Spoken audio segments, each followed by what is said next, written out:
You've been lied to about pre-filling oil filters. And I just spent 12 hours installing those 50 oil filters onto that blown small block just to prove it to you with science and bacon. Don't fillers, or it don't matter people. People that say you must always fill, false, false, false. 100% wrong. They're wrong. That's just not true. I'll show you the numbers. Let the butt hurt begin. That's right. It's the oil filter pre-filling argument again. It's like politics. Folks pick a side and call everyone else on the other side an idiot. Neither side really knowing all the facts. But I'm going to give you the facts, like true facts, so you can continue to argue intelligently, maybe. Full disclosure. I pre-fill my oil filters. And even if the science were to say it doesn't matter, I'd still do it. Because I'm a man and I'm stubborn, just like you. And I don't care if you do or don't pre-fill your oil filters. I'm not here to convince you to do anything differently. I'm just a well-bearded man of science seeking the truth. And a beer sponsor. That'd be nice. I'm not biased. I'm just here to give you the facts. The actual science. Not opinion or confirmation bias disguised as science. Those videos already exist on YouTube. So here's where my science comes from. 3 used oil analyses and 3 SAE technical papers discussing engine wear. You can tell because it says how engines wear. So please stick with me till the end and I promise you're going to learn something. 100%, maybe. Trigger warning, this isn't mainstream media. I'm not just going to tell you what you want to hear so you'll keep coming back like stray dogs. So just listen, digest it, drink a beer, then tell me I'm wrong in the comments because Google AI said so. All right, let's all get on the same page by looking at a very simplified engine oil flow diagram. So when you start the engine, oil is sucked out of the oil pan through the pickup tube by the pump. The pump pushes that oil directly to the oil filter assembly. The oil leaves the filter and goes straight to the oil gallery or galley, call it what you want, and from there it's distributed to the crank, cam, lifters, head, etc. This is a pretty universal engine lubrication circuit, but the oil filter is the area of interest here. If you install an empty one, the pump has to fill this void before any oil is pushed into the oil gallery to feed the rest of the engine. This means there's no oil flow for several seconds until the filter's full. In my experience, whether big or small, that takes about 4 seconds, give or take a second. So here's the theory up for debate, the hypothesis if you want to get all scientific about it. When you're performing an oil or filter change, pre-filling the filter with oil before you install it on and start the engine will prolong the engine life. That's a big ass bearing. Now notice I didn't just say pre-filling the oil filter makes a difference. I said it prolongs engine life because it could make a difference and still not prolong engine life. Sometimes things make a difference and they don't matter. Sometimes things don't make a difference and they don't matter. And guess what? That's my oil filter pre-filling hypothesis. Oil filter filled or dry will make absolutely zero difference in engine wear and absolutely zero difference in engine longevity. Thus, it doesn't matter. Probably. So let me lay out how I'm going to prove that to the non-believers. First, I'm going to break this theory down into little mini-myths or mini-theories. There are many reasons people argue for or against pre-filling, and I'm going to bust those myths with science, or something that looks like science. Then we're going to head down to the garage, and I'm going to install 50 of America's most hated oil filters onto that little blower motor. I'll take 3 used oil samples to send to the lab. 1 before I install any filters, 1 after I install 25 filled filters, and then 1 after I install 25 dry filters. That'll give us a trend line, like one of these. And 3, we'll go over the lab results. You'll be shocked. And I'll explain what happened with a bunch of expensive SAE papers. So hopefully you'll know that I'm not just another redneck on social media, repeating what the other guys said and eating bacon. But first, did you know that most engines didn't even have oil filters until the 1960s? Crazy, right? Internal combustion engines were around for like 70 years before oil filters were actually commonplace. Before oil filters, engines used non-detergent oil. They just let contaminants in the oil settle in the engine, and the engines had to be flushed to clean them out. The first oil filters were introduced in the 1920s by Purolator, but they were bypass filters and only filtered a small portion of the oil at a time. And most engines didn't even have those. Replaceable filters like we use today were introduced in the 1930s by Fram, and y'all been hating on them ever since. Okay, let's break down this oil filter pre-filling argument into little mini-myths or mini-theories, if you will. And we can categorize these things by the people who say them. You got your don't fillers. You got your it don't matter people. And then you got the people that say you must always fill, even if it's horizontal or vertical, otherwise you're an idiot people. That ain't nice. Let's start with the don't fill people. Now all of these are from comments on my other videos. I didn't make any of this up. Some of them are ridiculous, some of them are plausible, and some of them are reality. Maybe. Number 1. New oil's dirty and it needs to be filtered before it lubricates an engine. That's just not true. When new oil leaves the blending process, it's perfectly clean enough to lubricate an engine. Many engines didn't even have oil filters until the 60s. False. Number 2, new oil's contaminated. New oil can be contaminated. It might leave the blending process clean, but it could get contaminated in the packaging process or when you go to pour it in the filter. That could be dust, that could be dirt, bacon, a piece of this foil that you find on most oil jugs, a beer tab, whatever. That's contamination. New oil isn't dirty. But new oil can get contaminated. That's why most OEMs tell you not to pre-fill your oil filters, so you don't introduce contamination into the outlet port of this oil filter. If you weren't aware, oil from the oil pump flows through these outside holes into the canister, through the filter media and out this big hole in the center. Unless you're some kind of OCD freak, when you fill an oil filter, you're pouring it down the outlet of the oil filter. Anything that goes in here is going to come out and go straight to the oil gallery, to your bearings, piston squirters, valve train, whatever. So anybody that says there's no downside to pre-filling an oil filter, they're wrong. Number 3, it can air bind the pump. A pump generally gets air bound from sucking in air. Doesn't really have much to do with what's downstream of it. I've never seen it, but it's plausible. Number 4, the OEMs say don't fill the filter. And that's true in a lot of cases. Reason being, you can pour contaminated oil into the filter and then damage the engine. I'm sure there's some application where the OEM specify that the filter should be filled, and you should always follow what the OEM says. If you know of those applications, put them in the comments. I want to know. Number 5, you shouldn't fill oil filters, but you should always fill diesel fuel filters. 100% wrong. I don't know who's telling you people that, but don't listen to them. Pretty much every piece of OEM documentation I've ever looked at says do not fill diesel fuel filter. Ever. False. So there you go.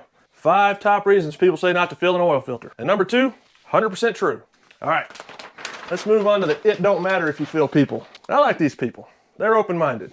They straddle the fence. Bet they watch Joe Rogan. Number 1, there's enough residual oil on the engine components to protect them at startup. I can get with that. I've taken apart engines that haven't rotated in years. Everything's still oily. Number 2, if it mattered, the engineers wouldn't put horizontal or inverted or cartridge filters onto modern engines. That's logical logic. Number 3, the oil pump will fill the filter in milliseconds. You guys realize a millisecond is a thousandth of a second, right? As discussed earlier, the pump will fill most oil filters in about 4 seconds. That's 4,000 milliseconds. False. And number 4, it hurts me to admit that so many people believe this, but they say the filter is on the return side of the oiling circuit, and the oil goes through the filter after it's lubricated the engine. So it doesn't matter if you fill it. Listen, folks, the return side of the oiling circuit in an engine is gravity. The oil literally falls back into the sump. There is no return side of an engine oil lubrication system. Number 5, gravity. If you spin the oil filter on first, the oil you pour on the top of the engine will pre-fill the filter on its way to the sump. I've never seen this, but if it's happened on one of your engines, let us know in the comments. And number 6, you only need to fill diesel oil filters. Folks think that just because they're bigger, they take longer to fill. It's not the case. Oil filters are sized to match the flow of the oil pump. That big diesel engine will fill this filter just as fast as that little gasoline engine will fill this filter. Size doesn't matter. My wife said so. All right. Let's move on to my favorite group of people, the you must always fill the filter people. And I'm not going to lie, this is where I've spent most of my life, but I'm open-minded and I love to learn. So let's talk about all the little reasons or myths why you should always pre-fill a big-ass oil filter. Number 1, filling the oil filter eliminates dry starts or prevents dry starts. Don't care if the engine hasn't ran in years. There's still oil coating the internal components of that engine. False. Number 2, no pressure equals bearing. Remember, it says damage, I promise. And let's be real.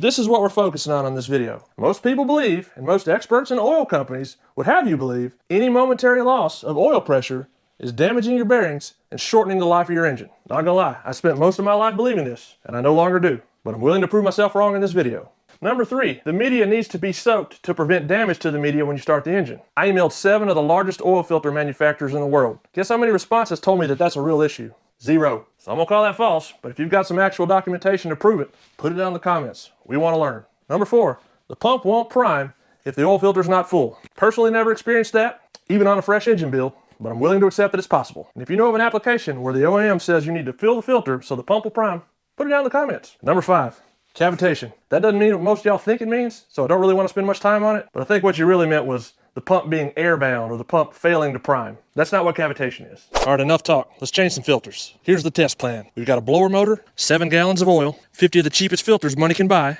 and beer. Maybe. Which reminds me, it's a good opportunity to thank the sponsor of today's video, me. So think about subscribing. Help me, help you. All right, big picture here. We need at least 3 data points to create a meaningful trend or data set. You can't look at an oil analysis from 1 or 2 filter changes and try to draw a conclusion from that. That's not science. 50 just happens to be the exact right number. I know, because I asked Siri. AI's never wrong. So we'll take a control sample from that engine before we install any filters. Then we'll install 25 pre-filled filters, run the engine for 1 minute on each filter, then take another sample. Then we'll install 25 dry filters, start the engine on each one, run it for a minute, and after those 25, take our 3rd sample. And in the end, it should draw us a trend line something like this. We've got lead, which is bearing wear metal on the vertical axis. We've got oil filters along the x-axis. First 25 filters are pre-filled, last 25 filters are dry.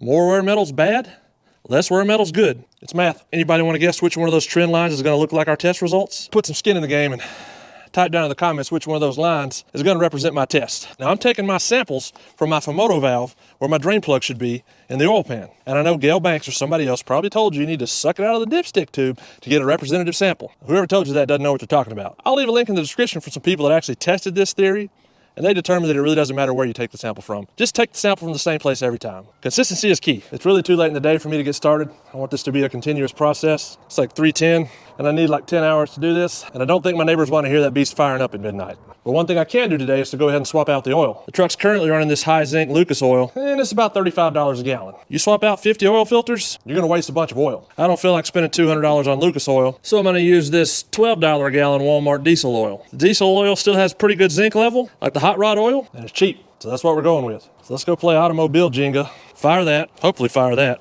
Relocate that. It's kind of chilly today, and that 12 valve's got a lot of timing in it, so a little bit cold-blooded. Might need a visit from the Ether Bunny. See if we can get some heat in this thing. There's a little buck out there in my backyard. You guys see him? It's the rut here in Georgia. I don't know what kind of lady he's gonna get with those little antlers. Let's see if we can get this one to start. I know it seems weird, but yeah, this thing has push button start.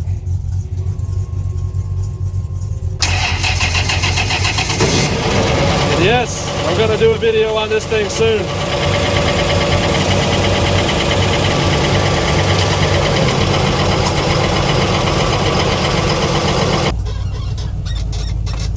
Not gonna lie, I feel kind of bad that I never drive this thing. I mean, I literally never drive it, ever. It smells like freedom and burnt gear oil. Ugh. There's a story behind that. Put my lift kit on there. I need the big boy jack stands for this. Don't worry, they're the Harbor Freight kind. Maybe they won't break. Oh, that wasn't safe. Amateur hour. All right, let's see what we're working with. I got a Fomoto and an AC Delco. That's not supposed to do that. Maybe it'll flow faster if we pull this dipstick. Nope, still slow. Big question, can I spin this thing off by hand? I know the gorilla that put it on here, and he over tightens every single oil. Well, you can't even get a hand. Oh, it's moving. I must have been drinking that day. We're leaking out good high dollar oil. Let's go ahead and top her off with some of the 1540 diesel Earl. Hey, low emissions. Gotta save that environment, folks. That's a reference to Major Payne. If you didn't know that, you need to go watch the movie. Yes, I just filled that filter. Did I have to fill it? Probably not. All right, you can see we got the old filter reinstalled, 1540 diesel oil. And now, for one of my favorite parts of the video, this is where I pour oil in like a Neanderthal. And you guys try to tell me I don't know how to pour oil. This is also the part of the video where I tell you I don't care how you pour oil. And I find few things more petty than telling a man how to pour his oil. Let's see if he's got a picture on here anywhere that tells me how to use a damn jug. I don't see nothing. Get over it. All right, it's tomorrow. So let's go ahead and fire the service truck up and get some heat in the oil. Wow, it's so far. I mean, the handle's right there. This will only take 7 days. Each pump's about ½ an inch. Sounds like something my wife would say. Very important step here. Before we do anything else, we need to get our control sample. We need to know exactly how many parts per million of wear metals are in the oil that's currently in the truck before we change any oil filters. Let's start making a mess.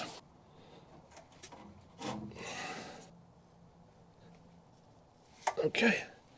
Whew. I feel like we're gonna have to do some numbering here. This is gonna take forever. One.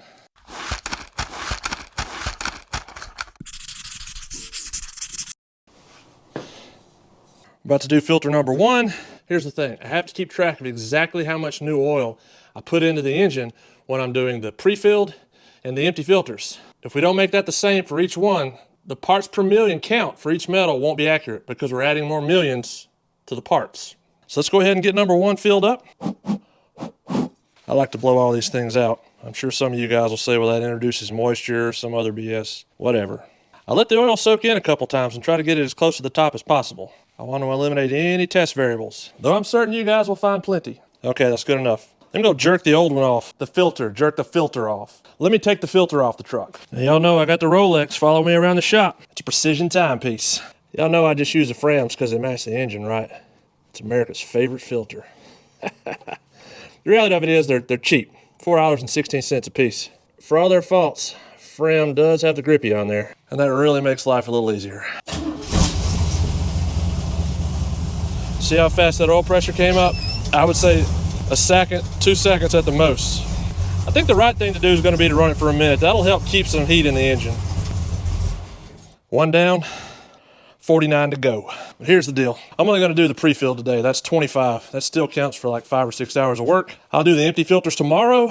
The weather conditions are going to be the same, so don't start in with your weather variables. So let's go take off number 1 and slap on number 2. 2. I think I might try the cup removal method. I actually hit the bucket this time. That's an accomplishment for me. All right, let's do the old cup thing. See if we can get this out of here without making such a big mess this time. Hey, that's actually better. Not great. Oh crap. It won't, it's not, oh. Okay, it needs work, but it's better. All right, number 2. And I normally like to lube these with old oil just to piss people off, but I'll use new oil this time since it's all right there at my fingertip. Well, if I can get it started. You know what? After I do this about 50 times, I'll probably have it figured out. All right, oil pressure within about a second.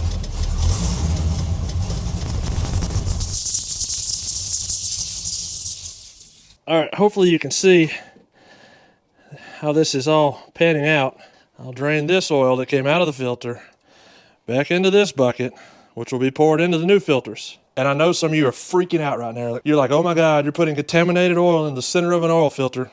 Yep, I know. But if I don't do this, the parts per million of wear metal would be so diluted, the result we got from this would be meaningless. It's my motor, it's my money, you're welcome. I think we've got our torque spec figured out now. Finger tight plus 5/8 of a turn. Exactly, approximately. All right, there's touching. I'll call that a half. That's good enough. Well, 5/8. Y'all know whose back's gonna hurt tomorrow? This guy.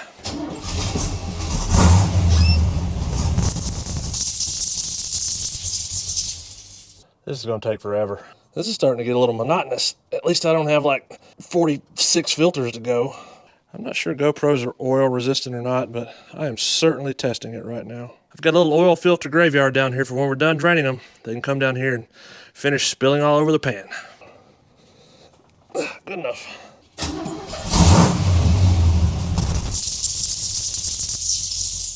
I feel like you guys don't need me to keep narrating this 20 more times, so maybe we just time-lapse it or something.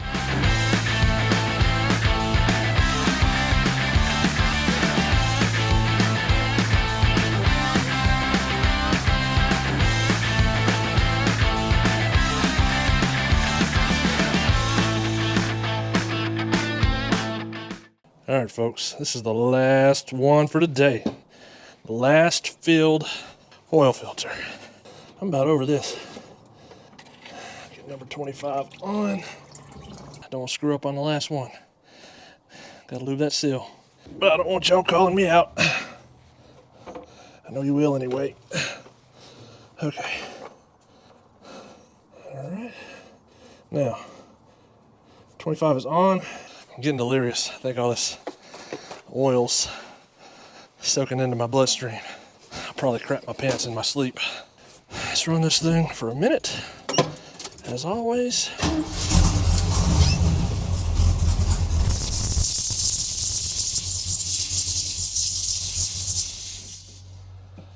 Oh, man. I'm glad that's over. At least I get to do it again tomorrow. Science is stupid. All right, it's a new day. Same clothes. Service truck's back on the jack stands for round 2. We're gonna be installing 25 dry filters, no pre-fill. Straight out of the box, blow them out, slap them on the truck, fire it off. As you can see, there's 25 filters there. Now, yesterday, we ended up using 3 gallons of fresh oil mixed in with whatever we reclaimed from all the used filters, and that's what it took to get us through the test. So I've got 3 gallons left. I mathed it beforehand, and I'd like to say I'm perfect, but I really just got lucky. So we got 3 gallons left. So between what we reclaim out of all these filters, that we filter through that, I'll talk about that in a minute, mixed with 3 fresh gallons, we should be able to install 25 dry filters, keep the crankcase refilled, and end up with the same amount of oil addition as we did for the pre-filled filters. Okay, all right. According to the Folex, it's about 12. Oh, shit. That could have been costly. That thing was like 12 bucks on Amazon. All right, the Folex says it's almost 12. Oh, damn bottle. All right, so let's drain a little bit out of the sump to clean out anything that might be in the Fumoto. All right, fill her up. She's full. Shut her down, maybe. All right, now let's go put that in a safe place and start changing filters. Slick. All right, let's just clean that off. Get your mind out of the gutter. All right, that'll be fine right there. I can't wait to do this 25 more times today. Noon. Can I spin it off? Am I man enough? Nope, I'm not. I had to use the old strap wrench. That's one of the few things I got from my granddaddy. My love of diesels, my ogre-like stature, an LBZ Duramax. You know, I got a lot from my granddaddy, but between the Duramax and the strap wrench, that's what I use the most. Jeez, let's stop putting those on so tight.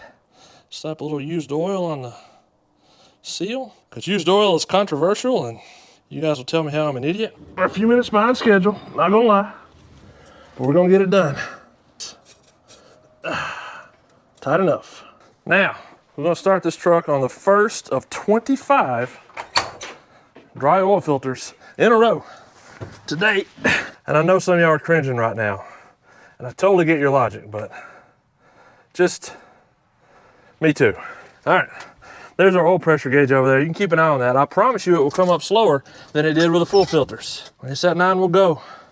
We're going. Oh yeah, what's that, a good solid 4-5 seconds before it started moving? Whoa, get back up there.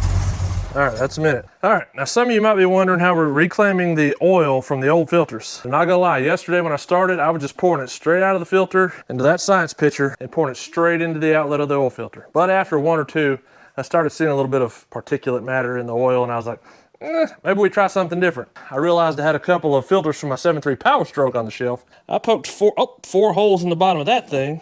It's draining into that thing, so I just pour the oil into here, it drains into there, I pour it into there, and then I pour it into that small block. I still got to incorporate 3 gallons of new oil into that. So basically, I'm gonna mix these half and half and try to keep a pretty steady stream of used new oil magical blend. Since we're installing the filters dry, every time we crank the engine, it's gonna suck almost a quart out of the sump. So every time we crank the truck, I'm gonna pour about a quart in it. That's easy, these are a quart. So I pour this in there. Now the best thing about using these takeout Vietnamese soup containers is y'all can't tell me I'm pouring the oil wrong. Only a few minutes behind schedule. We'll catch up. We got a long way to go. Yep. 27. Some new used oil on the rim. Unsurprisingly, not sore after yesterday. Don't get me wrong, I'm not in awful shape. I go to the gym several days a week, so there were some muscles I used yesterday that I don't normally use. And I'm not talking about the muscle that most married men don't use. I'm talking about like my hamstrings and stuff. All right, let's watch that oil pressure gauge, see how long it takes.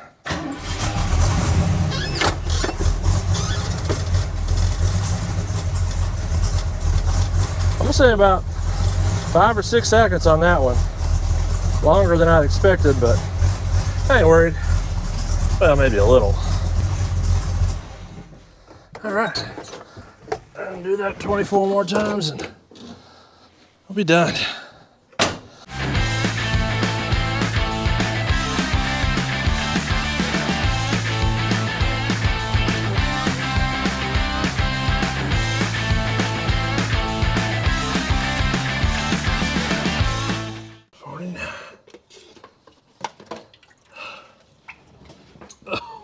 Fitty. Oh, let's put some lube on there. Something screwed up at the very end. Good enough. Okay.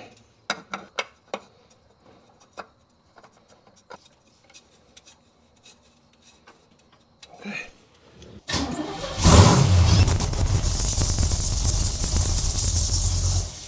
All right, we got oil filter number 50 on the truck. The oil level's where it needs to be. I'm gonna get some sleep. Tomorrow, we'll take it for a drive, get the oil up to temperature, and bring it back in here and get our dry filter oil sample. Well, it's tomorrow. Again, same clothes. Gotta control those test variables. All right, we've done all the filter changes on the truck. I'm gonna go run the same loop I ran yesterday, get some heat in the motor, take that last sample, throw them in the mill, and be done with this. All right, got my co-pilot. She used to be terrified of loud things. Now she just wants to ride in whatever I'm driving. It's a good dog.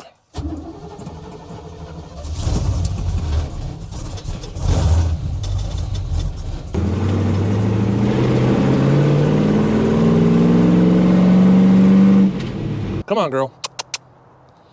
Let's go. I'm just gonna do it out here in the driveway today. I don't feel like pulling the hot rod out. It's just not worth it. So let's crack our bottle. Let a little bit flow through the Fomoto. Get a sample.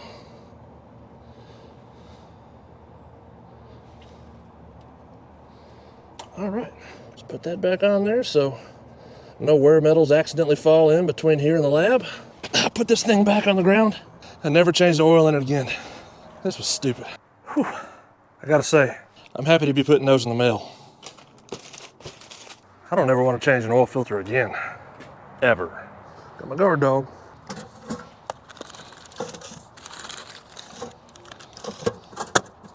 Okay, it's been a few weeks and I got the lab results back. Let the butt hurt begin.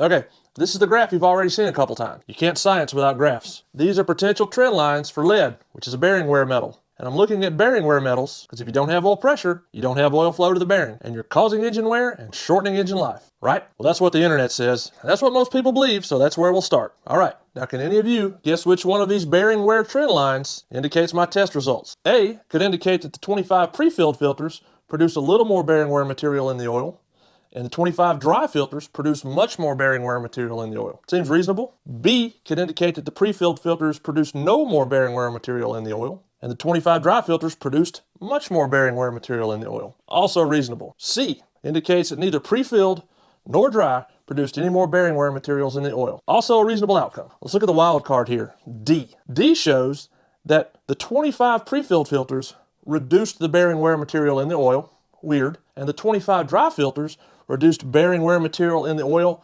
even more than the 25 pre-filled filters. And that's ridiculous, right? You guys take a second, pick your poison, and put it in the comments while I hydrate. All right, time's up. And the winner is D. That's right, D. Who actually picked D? And be honest. So does this mean that pre-filling the filters is worse for the engine than installing dry filters? Well, I guess it could if you're not real good at logic and that's just what you want it to mean. But fortunately for you and my psychiatrist, I'm really good at overthinking stuff. And I don't want to toot my own horn, but I expected this. What this line is showing you is the continual dilution of lead in the oil as we're continually adding fresh oil during the test. The new oil is diluting the residual wear metals out of the oil that's in the engine. It's that simple. This is why I was very deliberate about recapturing as much oil as I could out of the oil filters, and why I was very deliberate about adding the same amount of fresh oil when I installed the 25 pre-filled filters as the 25 dry filters. I used 3 gallons of fresh oil with the pre-filled filters and 3 gallons of fresh oil with the dry filters. Same amount of fresh oil. That's what variable control looks like. I'll show you the numbers, but this is big picture. So this doesn't tell you that installing dry filters is better than installing pre-filled filters. But what it does tell you is installing dry filters created no more bearing wear material in the oil than installing pre-filled filters, meaning it didn't make a difference. With the 25 pre-filled filters, the lead parts per million dropped from 7 to 10, or a reduction of 3 parts per million. For the dry filters, it dropped from 7 ppm to 3 ppm, a reduction of 4 parts per million. That's a difference of 1 part per million, and with numbers this small, that's not even statistically significant, so these results are virtually identical. Now, for all of you that watched the Motor Oil Geeks video on this topic, you might have noticed that my results totally contradict his, and that's okay. He's a smart guy that's providing a lot of valuable information to the automotive community. But in this instance, I believe I chose a more reliable data set, so I had a different result. So don't be butthurt if his video provided you the affirmation that you've been looking for your whole life, and I just shattered your entire belief system. You get to choose the data that makes more sense to you. Or you can choose based on your feelings and continue to be at odds with science. This is America. You're free to choose. So either way, there's no indication that installing the filters dry produce any measurable difference in bearing wear metals. So I feel confident in concluding that pre-filling an oil filter does not increase engine longevity. So pre-filling an oil filter doesn't make a difference, and it doesn't matter, at least in this scenario. Now I could drop the mic here and end the video. But we haven't even gotten to the good part yet. Now, I just addressed the topic the way the rest of the world has always told you to look at it, based on bearing wear. Now, let's assume the test had shown a difference in bearing wear metals with the dry filters. Then you could conclude that pre-filling the oil filter made a difference. And maybe it even mattered, right? Well, it made a difference, but guess what? It still wouldn't matter. Now hear me out, because I've got plenty of good data to support what I'm about to say. Engines don't reach their end of life from bearing wear. There, I said it. How many of you have ever said, well, boys, it's time to rebuild this engine because these bearings are just worn out? Or, man, that oil pressure sure isn't what it used to be, so I better take that perfectly running engine out and rebuild it. I've never said that. I'm sure a few of the OCD machinists out there have said that. But the other 93.4% of us said, damn, this thing's down on power. Or, damn, this thing smokes like a freight train. Or, this thing burns more oil than gas. That's why engines get rebuilt or replaced. Because their piston rings and cylinder bores are shot. And yes, I know there's no rings on this piston, but you guys know what they look like. It's a circle. It's rings and cylinders. It's not bearing wear. I've torn down engines with trashed bearings that still ran like a top. And I've torn down trashed engines that had bearings that you could reuse. Bearings don't take out engines. Rings and cylinders do. Okay, I think I've said it enough at this point. So why is everybody focused on bearing wear? Because it's logical and it's easy to visualize. That's why oil companies use visuals of worn bearings in their oil marketing. It's hard to get your attention when you compare two piston rings that have no distinguishable differences. Here's a good example. Two main bearings out of different 5.9 Cummins engines. One of them got the AMSOIL treatment its entire life. The other one got the Walmart SuperTech treatment. So which one got the AMSOIL treatment?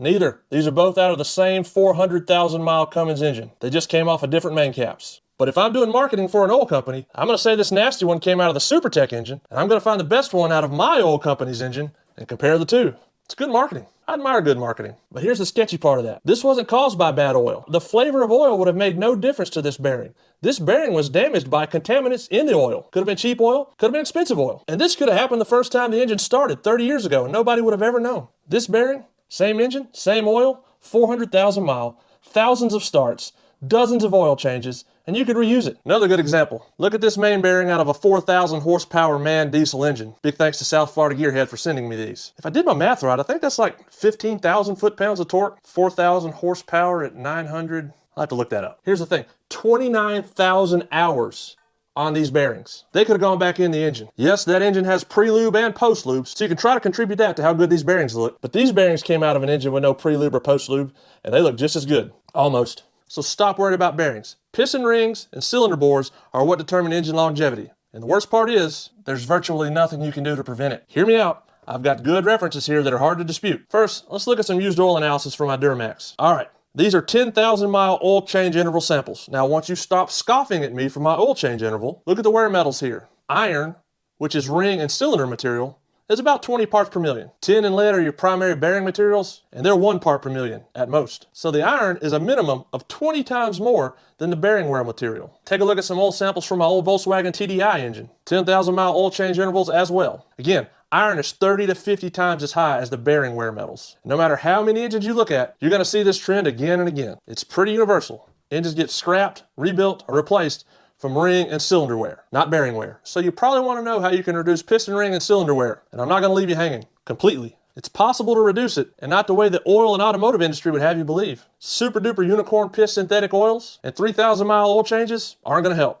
much. Now don't get pissed at me because you run AMSOIL and change your oil every 3,000 miles. I'm not knocking you. Do whatever you like. My Duramax sitting in the driveway is running AMSOIL 15W40 and an AMSOIL bypass filtration system. So I'm not knocking AMSOIL. They make a great product. So stay with me. The automotive and oil industry tells you that 50, 75, 90% of engine wear occurs at startup. And that's almost true. And that leads you to believe that it's due to oil starvation when the engine is started. Solution? Buy expensive synthetic oils. Buy lower viscosity oil. Buy oil additives, etc. that can prevent oil starvation or provide better protection until oil starts flowing. That narrative sells oil. Again, I admire effective marketing. It's an art. But what they would be saying if they were telling you the whole truth, that the majority of wear occurs between the time you start the engine and when it reaches operating temperature. And that it's not really related to oil starvation. That's right. I've got 3 SAE technical papers right here from the 50s, 60s, and early 2000s that all tell the same story. I've talked about them enough, I should probably flash them up on the screen so you can see them. The first one's from 1953, and it's titled How Engines Wear. Yeah. I'd say it's a pretty good resource for this video. The second one is from 1960, SAE paper number 600190, and it's called Startup Wear in Automobile Engines. Seems to be pretty on point for this video. And I know some of you are probably saying, well, those are outdated by 50, 60, 70 years, and you're not wrong.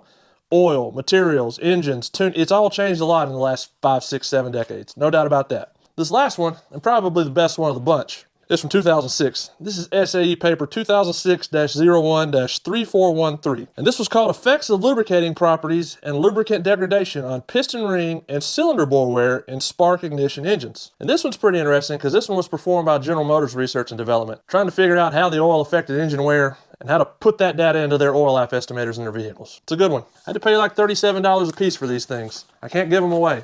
SAE frowns on people giving away their information without it being paid for. So I can't provide you a link, but I will tell you what you need to know, and I will show you some helpful graphics. Now here's what they all have in common. They all show that top piston ring wear is very high at low coolant temperatures and drops continuously as the coolant temperature approaches 160 degrees. Look at the ring wear rates on this chart. The wear rate is tremendous until the engine is at operating temperature, and then it becomes kind of insignificant. Now this is real-time continuous wear using the radio tracer method, and that's basically where you use a radioactive piston ring and you measure the amount of radioactivity in the engine oil. It's very accurate, and it can measure down to micrograms of wear. That's millionths of a gram. It's small. The average human fart weighs about 75 micrograms. Now, does that look like oil starvation to you guys? Do you really think the engine is starved for oil several minutes into running with coolant temps of 100, 110, 120 degrees? I don't think so. There's different theories on what causes this phenomenon, and that's an entire video all on its own. It could be viscosity, cavitation of oil between the ring and cylinder wall, condensation of combustion byproducts into acids on the cylinder wall, pliability of the rings with heat, dimensional changes, communism, etc. Whatever. Duke it out in the comments. I'd like to hear what you guys think about that. But regardless of what causes it,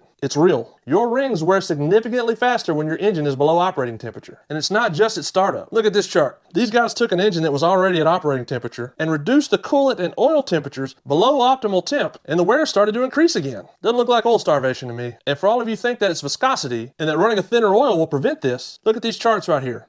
Different viscosities, very similar results. Science is weird. So now that you know piston ring and cylinder wear are what control engine longevity, and the vast majority of it, I'll assume 75%, because that's what these papers say, occurs between startup and operating temp, what can you do to minimize wear and maximize engine longevity? Well, not much, unfortunately. Your driving conditions and habits are going to be what dictate the wear rate. The amount of miles you spend operating the engine below operating temperature versus the amount of miles you spend operating the engine at operating temperature are going to control how many miles the engine lives. This is why engines and semis can last over 1,000,000 miles. It's not because those big engines are made of magic. It's because they have 1 or 2 cold starts a day and then go 600 miles in between. There are very few cold starts per mile driven. It's that simple. And yes, those engines turn lower RPMs than most smaller engines, and that could contribute to engine longevity, but it's not the main driver. So if you want your engine to last 1,000,000 miles, crank it in the morning and drive it all day. But seriously, getting the engine to operating temperature as quickly as possible is the best strategy. Prolonged idling to heat your seats before you drive to the office, bad. Idling at temperatures so cold that the engine can't maintain its operating temperature, also bad. Going full throttle within 15 seconds of starting your engine, good. Right? Wrong. What I didn't tell you earlier is that one aspect of engine wear that you can control is engine load. It doesn't matter what the temperature of the engine is, increased load almost always means increased engine wear. Not RPM, but load or cylinder pressure. Higher cylinder pressure creates higher contact pressure between the piston rings and the cylinder bore.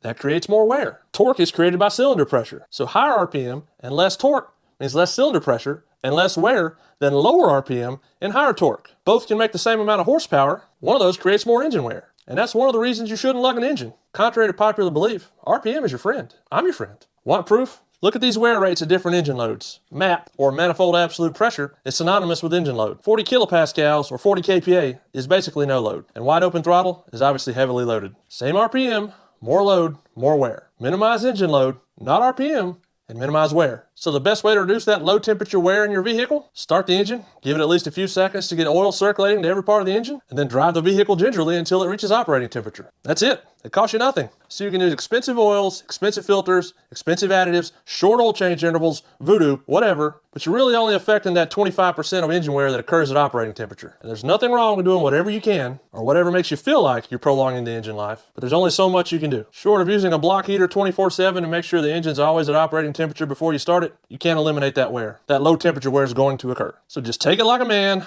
worry about something else that actually matters, like why are manhole covers round? Or how did they determine the average weight of a human fart? Probably science. So pre-fill or don't, eat bacon or don't, it's not likely that either will make you or your engine live longer. Probably. If you haven't already done so, please consider subscribing to the channel and hit the like button and leave a comment below.